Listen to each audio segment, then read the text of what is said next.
Good morning, guys. This is Genesis 5:25 through 27. So I'll get Max going. And Methuselah lived 187 years, and begat Lamech. And Methuselah lived after he begat Lamech 782 years, and begat sons and daughters. And all the days of Methuselah were 969 years, and he died. Okay, so this was the exciting thing that I learned. I looked up Methuselah's name. I guess I should have looked up more, but I looked up Methuselah's name, and it means basically kind of harbinger of death, to bring forth, send forth death. So, his name, he was given this name because his father Enoch was a prophet, and I always learned, Methuselah was the oldest guy who ever lived. I never learned why that was. I never heard this before, so I was excited to learn that the reason why Methuselah lived so long was because of God's grace. Because God foretold the flood. He was foretelling the flood before Noah. The people of earth were warned before Noah. It's kind of like all of us knowing that God is coming back, but people are starting to get tired of hearing that, like, oh yeah, I've heard that all my life, blah, blah, blah. When is your God coming, blah, blah, blah. And this is what it was like, it's like the days of Noah, because the people were really tired of the warnings, and generations had passed, and the flood didn't come. God hasn't come yet. So, Methuselah lived so long because God was stalling for time to allow as many people as possible to be saved, to listen to this and have the opportunity to listen to the message and be saved from this flood. And, soon, ultimately, we'll find out that only 8 people were saved. Methuselah died the year of the flood. So his life was proclaiming the coming death of this flood.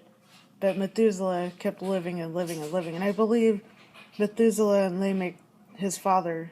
Wait, Lamech. Oh, is Enoch his grandfather?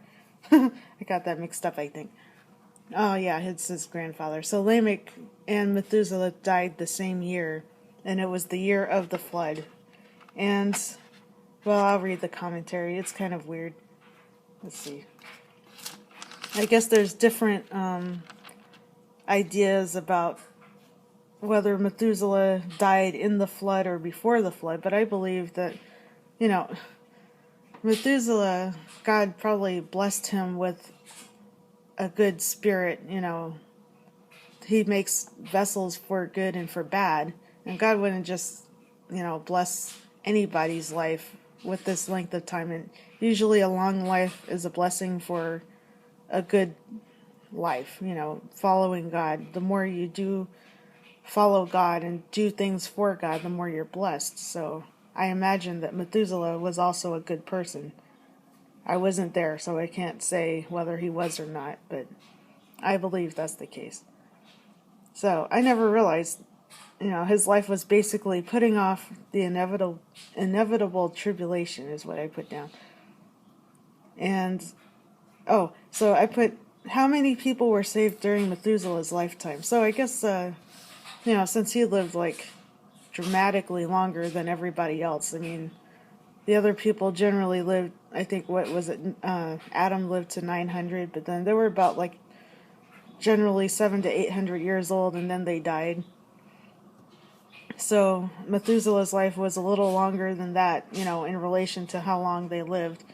And maybe people were saved. Maybe people did believe and were saved, but they, died before the flood.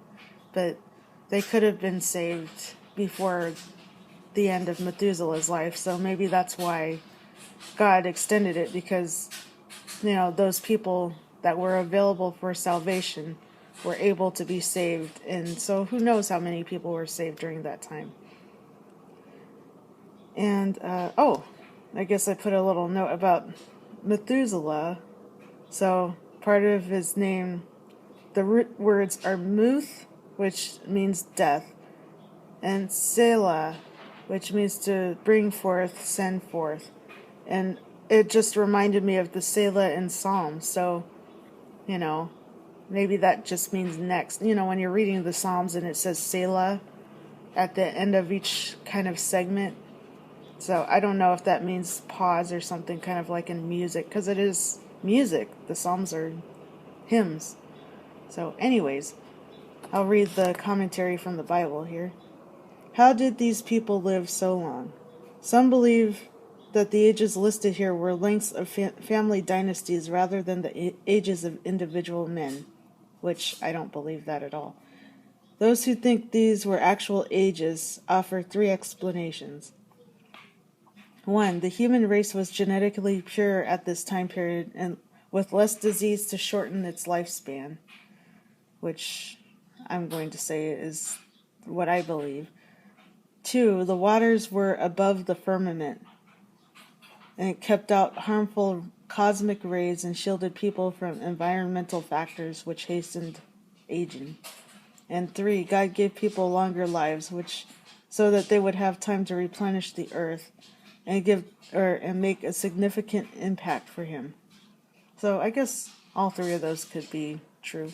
But certainly the reason why I believe people lived longer was because there was less sin, and less sin was less disease on your body, because we're swimming in a cesspool right now, in this world that we're in. There's so much filth that, you could be spending every moment of every day praying to God and trying to protect yourself and your eyes and everything, but you got to go out and get food. You got to go out and do things, and people who have families, you got to take care of your family. So we're constantly contaminated in this world, and that's why it's important to be in constant prayer, like Jesus said.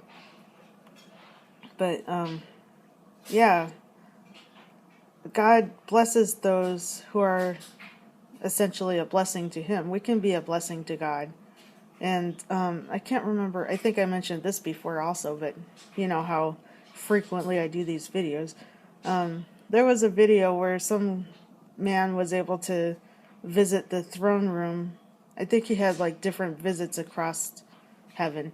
And he saw how God was so touched by the praises coming from earth. Like in heaven, everybody's praising God. That's just what you're going to do, because your life is so much better in heaven, that you can see the blessings, that all the things that God did for you. But down here, well, we're kind of in the dark. As much as we try to be light and salt and everything, we're still kind of in the dark down here. We don't know what God is doing in our lives, and we can't see all of the spiritual things that are happening to us. And when we in this state praise God, it means so much more to him, because we don't know what God has in store for us. It's like a kid thanking his mom for all the presents for his birthday before he gets it. It's kind of like that. Just so much appreciation before you get the gifts. Not that we don't get gifts here on earth, and we should be thanking God for all those gifts, but just thanking God every day just for his presence and him being in our lives is very important. So I guess that's all the thoughts I have for today. God bless you guys. Bye.